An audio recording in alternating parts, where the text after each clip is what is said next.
आहान, अब तुम्हारा काउंटडाउन शुरू। तो इसकी कीमत पूरे किल परिवार को चुकानी पड़ेगी। काम हो जाना चाहिए। कहीं आहान किसी मुसीबत में तो नहीं?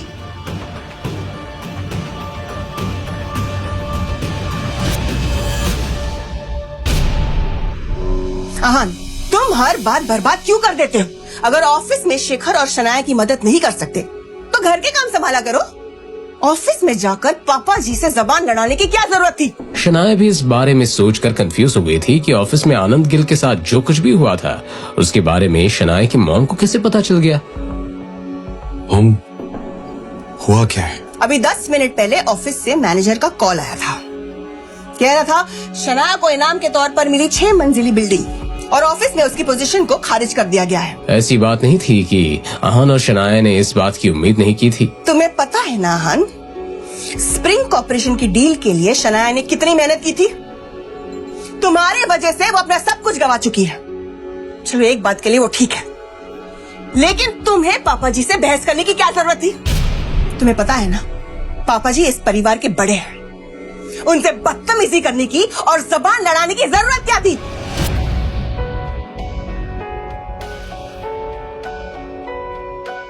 अगर एक बार के लिए शनाया ने पापा जी से लड़ाई की होती तो मैं कुछ कर सकती थी, अपनी पोती को कुछ सजा देकर पापा जी माफ कर देते। लेकिन ये आहान, इसके अंदर इतनी हिम्मत कहां से आ गई? अब कुछ नहीं हो सकता। आहान ने शनाया और उसकी फैमिली को बहुत बड़ी मुसीबत में डाल दिया था। माँ, इसमें आहान की कोई गलती नहीं थी। दादाजी शौर्या की तरफदारी कर रहे थे और उन्होंने मुझ पर यकीन करने से मना ही कर दिया था। रियली शनाया, तुम अब भी इसी आदमी का साथ दे रही हो? इसकी वजह से तुम अपना सब कुछ गवा चुकी हो और तुम्हें ये सही लग रहा है? तुम दोनों ने अपनी सफाई देते वक्त अगर थोड़ी तमीज से बात कर ली होती ना तो पापा जी इतना बड़ा कदम नहीं उठाते। बल्कि मैं कहती हूँ इस आहान को अपना मुंह खोलने की जरूरत क्या थी? अपनी मॉम की ये बात सुनकर शनाया भी थोड़ी परेशान हो गई। उसने अपने आप से ही कहा, भले ही आहान की कोई गलती नहीं है, मगर इस बात का अंजाम बहुत बुरा हो रहा है। हर्ष, मेहरा और विकी के साथ मेरा नाम जोड़कर कई सारी अफवाहें उड़ेंगी और बातें भी होंगी। आज का दिन कमाल था।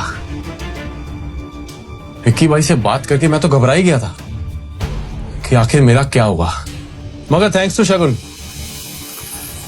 उसकी बेवकूफी और मेरे प्रेजेंस ऑफ माइंड ने सब कुछ वैसा कर दिया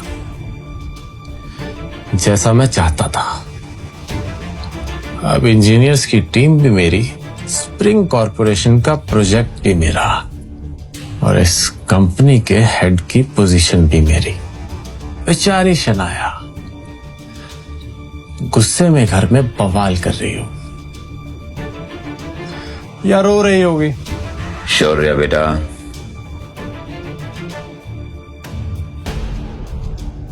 हमें स्प्रिंग कॉर्पोरेशन जाना है।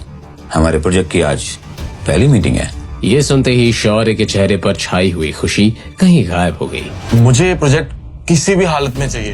तू मुझे कीमत का रौब दिखा रहा है? पिछली बार जो कुछ भी हुआ था उसके बाद शौर्य को उस बेइज्जती के सपने भी आते थे। क्या वहाँ जाना जरूरी है क्या? प्रकाश चाचू को भेज देते हैं, और वैसे भी अब इस प्रोजेक्ट में डिस्कस करने लायक बचा ही क्या है। तुम इस प्रोजेक्ट के हेड हो और प्रकाश या कोई और वहाँ जाएगा तो क्या कर लेगा? और वैसे भी हर्ष मेहरा अब हमारा कुछ नहीं बिगाड़ सकता। हमारे पास लीगल कॉन्ट्रैक्ट है जिसे कि उसने खुद साइन किया है। ठीक है पापा, चलिए। शौर्य ये सोचकर मान गया था कि दिल्ली से रायजादा परिवार से दोस्ती करने का ये एक लौता मौका था, मगर रायजादा खानदान के असली वारिस से तो शौर्य के अलग ही मसले थे। भले ही हान की कोई गलती नहीं थी, मगर इस सब का अंजाम बहुत बुरा हो रहा था। अब भी वक्त है, हालात की नजाकत को समझो और जाकर पापा जी से माफी मांगो। जो कोई भी सजा देंगे उसे चुपचाप मान लो। शेखर अभी हॉस्पिटल में है, शनाया अपना जॉब खो चुकी है, ऐसे में ये घर कैसे चलेगा? मैं नहीं जानती। अभी के अभी जाओ और पापा जी के सामने अपने घुटने टेक दो। मिसेस यामिनी गिल के पॉइंट ऑफ व्यू से यही एक रास्ता था कि जिससे चीजें कुछ ठीक हो सकती थी, मगर अगले ही पल जब आहान ने अपना मुंह खोला तो मिसेस यामिनी गिल के साथ साथ शनाया भी तंग रह गई। मैं आनंद गिल से माफी नहीं मांगूंगा। उन्हें तो शनाया से माफी मांगनी चाहिए। आहान की आखिरी शब्द सुनकर मिसेस यामिनी गिल की बोलती ही बंद हो गई। व्हाट? तुम्हारा दिमाग ठीक है? मुझे लगता है तुम्हारा दिमाग खराब हो गया है। मॉम, आप मानो या ना मानो, आनंद गिल शनाया से माफी मांगेंगे। उन्हें माफी मांगनी पड़ेगी। ये कहकर आहान अपने कमरे की तरफ जाने लगा। आहान, आहान तुम कहना क्या चाहते हो? आहान साफ साफ बताओ। मगर आहान ने कुछ भी नहीं कहा। जवाब में बस आहान के कमरे के दरवाजे के बंद होने की आवाज आई।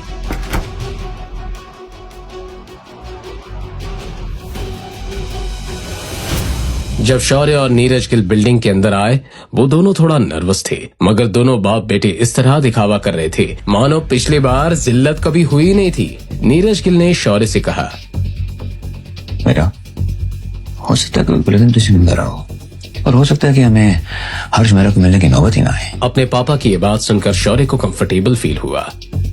Hello hello sir, mister Harsh Mehra, please. This way sir.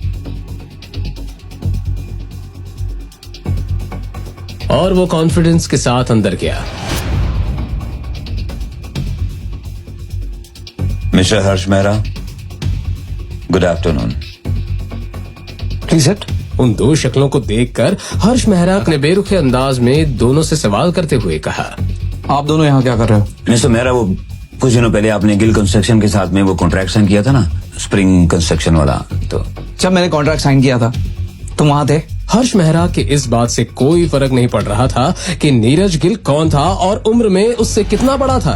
Well, हम दोनों तो नहीं थे उस समय में, मगर उससे क्या फर्क पड़ता है। कंपनी ने प्रोजेक्ट हमें सौंपा है तो आप हमारे पास बेफिक्री के साथ काम कर सकते हैं। ये सुनकर हर्ष मेहरा ने इस तरह रिएक्ट किया मानो कुछ सोच रहा हो। मुझे फर्क पड़ता है। जिसके साथ मैंने कॉन्ट्रैक्ट साइन किया है मैं उसी से मिलना चाहूंगा। नीरज ने लाचार होकर सवाल किया, मिस्टर मेहरा, आप मेरी मुश्किलें क्यों इतनी बढ़ाते जा रहे हैं? निकल जाओ यहाँ से।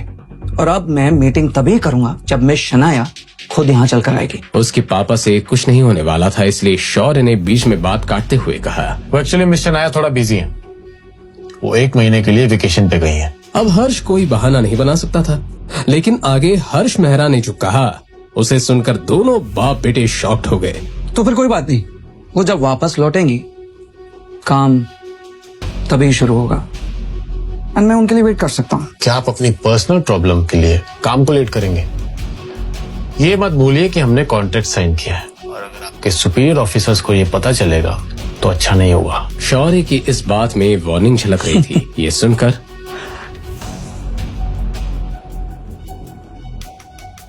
तुम मुझे धमकाने की कोशिश कर रहे हो? मिस्टर मेहरा, हम आपको धमकी देने की कैसे कोशिश कर सकते हैं? बात तो यहीं खत्म हो गई थी। हर्ष मेहरा ने वापस से अपनी फाइल पकड़ी और बाप बेटे की इस जोड़ी को जानबूझकर नजरअंदाज करते हुए कहा, तो अगर ऐसी बात है तो निकल जाओ और अगली बार मैं शनाया के बगैर वापस मत आना। लीव। शौर्य और नीरज एक बार फिर से इस कंपनी में बेइज्जत हो चुके थे।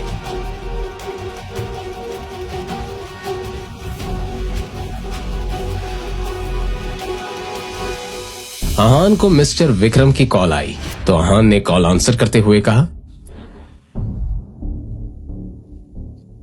काम हो गया? जी काम हो गया। बाद में बात करते हैं। ये कहकर उसने कॉल काट दिया। इस वक्त आहान किचन में खाना बना रहा था कि तभी शनाया किचन के अंदर आई और उसने आहान से सवाल करते हुए कहा, आन किससे बात कर रहे थे? शनाया का सवाल सुनकर आहान नर्वस हो गया।